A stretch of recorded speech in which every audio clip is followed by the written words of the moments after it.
When should you start training your puppy? Well, honestly, as soon as you get home is the only correct answer, but you don't want to ask too much of them too quickly. So the first week you come home, potty schedule and routine is going to be super important. We also heavily recommend crate training your puppy. There's a couple of things that go into that, but it gives you a chance to relax and reset as well as your puppy. And quite frankly, if we were running around watching our crazy babies all day, it would drive us nuts. So it's not a bad idea to have somewhere that your puppy can go to nap while you do other things. Skills and commands that should be prioritized with young puppies are going to be things that you want to carry through with the rest of their life with them. If sociability is super important to you, I would immediately start using your positive enforcers to teach your puppy that things like guests coming into the home, other dogs being around, or maybe even the vacuum running are not scary and are positive things. Routine is also super important. That goes heavily into potty and crate training,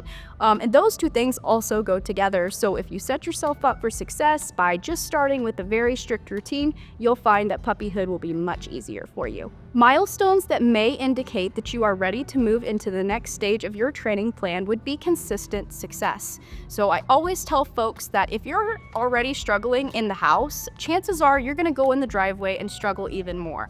So create wins and then move up in gradual increments as you prove to yourself and your puppy proves to you that they can handle the environment change and the freedom that comes with aging and getting out into the world. There is many different training styles that work for many different types of dogs. If something is not working for you, try to be fluent, try new things, and adapt to your personal puppy. Each dog is going to have something that motivates them more than everything else. So for some dogs, that is food. For some dogs, it's play. For some dogs, it's physical affection and verbal praise. I heavily suggest testing all of these, seeing what motivates your puppy the most, and then using that to kind of guide you through the rest of your training plan.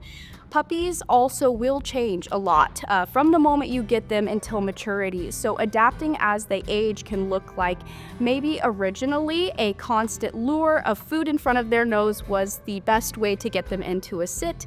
But as they age, we might want to start to vary our rewards. That's where we also talk about markers like good and yes, which are very important to have charged for your puppy before you start shaping behaviors.